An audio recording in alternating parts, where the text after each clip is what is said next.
दर्शकों, महाभारत अनुशासन पर्व के दान धर्म पर्व के अंतर्गत अध्याय 146 में पार्वती के द्वारा स्त्री धर्म का वर्णन हुआ है। ये समस्त तीर्थों से सेवित तथा संपूर्ण सरिताओं में श्रेष्ठ देवनदी गंगा देवी भी, जो आकाश से पृथ्वी पर उतरी हैं, यहाँ विराजमान हैं। ऐसा कहकर देवाधिदेव महादेव जी की पत्नी धर्मात्माओं में श्रेष्ठ धर्मवत्सला देव महिषी उमा ने स्त्री धर्म के ज्ञान में निपुण गंगा आदि उन समस्त श्रेष्ठ सरिताओं को मंद मुस्कान के साथ संबोधित करके उनसे स्त्री धर्म के विषय में प्रश्न किया।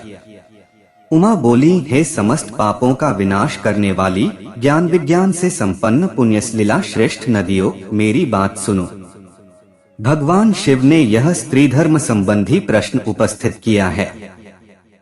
उसके विषय में मैं तुम लोगों से सलाह लेकर ही भगवान शंकर से कुछ कहना चाहती हूँ। समुद्रगामिनी सरिताओं, पृथ्वी पर या स्वर्ग में मैं किसी का भी ऐसा कोई विज्ञान नहीं देखती जिसे उसने अकेले ही दूसरों का सहयोग लिए बिना ही सिद्ध कर लिया हो। इसीलिए मैं आप लोगों से सादर सलाह लेती हूँ। इस प्रकार उमा ने जब समस्त कल्याण स्वरूपा परम पुण्यमयी श्रेष्ठ सरिताओं के समक्ष यह प्रश्न उपस्थित किया, तब उन्होंने इसका उत्तर देने के लिए देवनदी गंगा को सम्मान पूर्वक नियुक्त किया। पवित्र मुस्कान वाली गंगा जी अनेक बुद्धियों से बढ़ी चढ़ी स्त्री धर्म को जानने वाली, पाप भय को दूर करने वाली, पुण्यमयी बुद्धि और विनय से संपन्न, सर्वधर्म विशारद तथा प्रचुर बुद्धि से संयुक्त थीं। उन्होंने गिरिराज कुमारी उमा देवी से मंद मंद मुस्कुराते हुए कहा। गंगा जी ने कहा, देवी धर्मप्रायणे अनघे, मैं धन्य हूँ। मुझ पर आपका बहुत बड़ा अनुग्रह है, क्योंकि आप संपूर्ण जगत की सम्माननीय होने पर भी एक तुच्छ नदी को मान्यता प्रदान कर रही हैं, जो सब प्रकार से समर्थ होकर भी दूसरों से पूछता तथा उन्हें सम्मान देता है, और जिसके मन में कभी दुष्टता नहीं आती, वह मनुष्य निस्संदेह पंडित कहलाता है। जो मनुष्य ज्ञान विज्ञान से संपन्न और उहापोह में कुशल दूसरे वक्ताओं से अपना संदेह पूछता है, वह आपत्ति में नहीं पड़ता है। विशेष बुद्धिमान पुरुष सभा में और तरह की बात करता है, और अहंकारी मनुष्य और ही तरह की दुर्बलता युक्त बातें करता है। देवी, तुम दिव्य ज्ञान से संपन्न और देवलोक में सर्वश्रेष्ठ हो। दिव्य पुण्यों के साथ तुम्हारा प्रादुर्भाव हुआ है। तुम ही हम सब लोगों को स्त्री धर्म का उपदेश देने के योग्य हो। तदंतर गंगा जी के द्वारा अनेक गुणों का बखान करके पूजित होने पर देव सुंदरी देवी उमा ने संपूर्ण स्त्री धर्म का पूर्णत वर्णन किया। उमा बोली, स्त्री धर्म का स्वरूप मेरी बुद्धि में जैसा प्रतीत होता है, उसे मैं विधि पूर्वक बताऊंगी। तुम विनय और उत्सुकता से युक्त होकर इसे सुनो। विवाह के समय कन्या के भाई बंधु पहले ही उसे स्त्री धर्म का उपदेश कर देते हैं, जबकि वह अग्नि के समीप अपने पति की सहधर्मिणी बनती है। जिसके स्वभाव, बातचीत और आचरण उत्तम हो, जिसको देखने से पति को सुख मिलता हो, जो अपने पति के सिवा दूसरे किसी पुरुष में मन नहीं लगाती हो, और स्वामी के समक्ष सदा प्रसन्न मुखी रहती हो, वह स्त्री धर्माचरण करने वाली मानी गई है। जो साध्वी स्त्री अपने स्वामी को सदा देवतुल्य समझती है, वही धर्मप्रायणा और वही धर्म के फल की भागिनी होती है।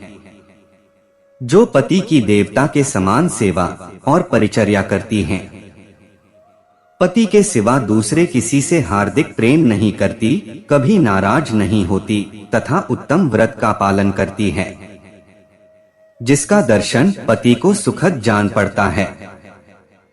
जो पुत्र के मुख की भांति स्वामी के मुख की ओर सदा निहारती रहती है, तथा जो साध्वी एवं नियमित आहार का सेवन करने वाली है, वह स्त्री धर्मचारिणी कही गई है।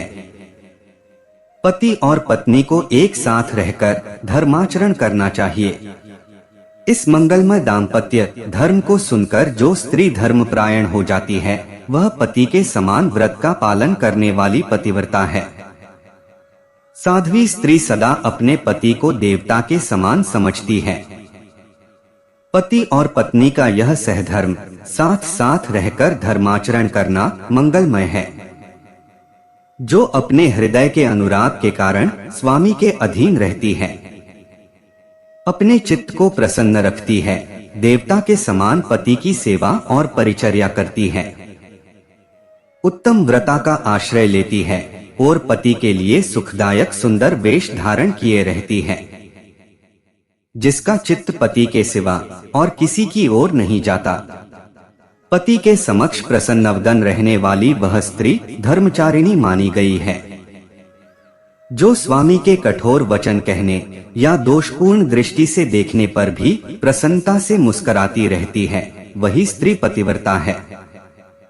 जो सुंदरी नारी पति के सिवा पुरुष नामधारी चंद्रमा, सूर्य और किसी वृक्ष की ओर भी दृष्टि नहीं डालती, वही पातिव्रत धर्म का पालन करने वाली है।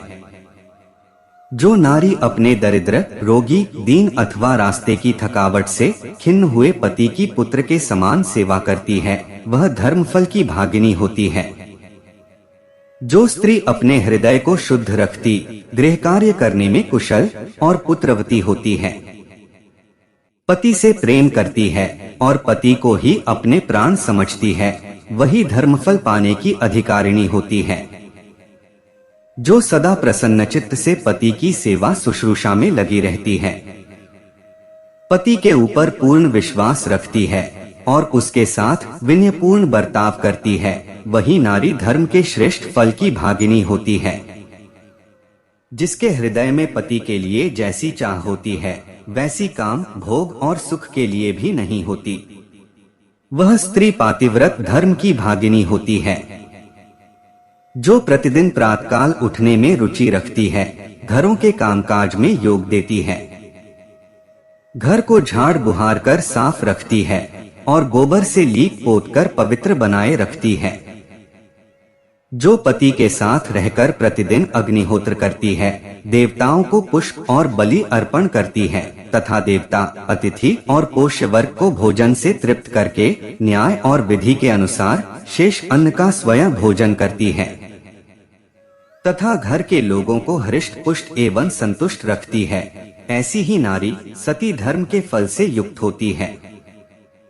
जो उत्तम गुणों से युक्त होकर सदा सास ससुर के चरणों की सेवा में संलग्न रहती है तथा माता पिता के प्रति भी सदा उत्तम भक्तिभाव रखती है, वह स्त्री तपस्या रूपी धन से संपन्न मानी गई है।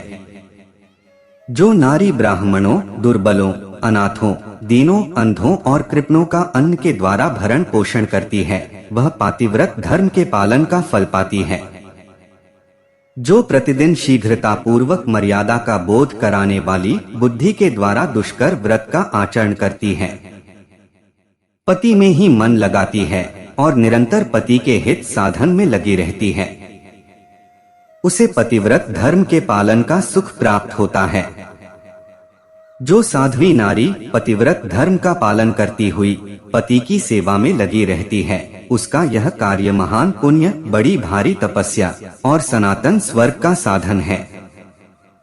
पति ही नारियों का देवता, पति ही बंधु बांधव और पति ही उनकी गति है।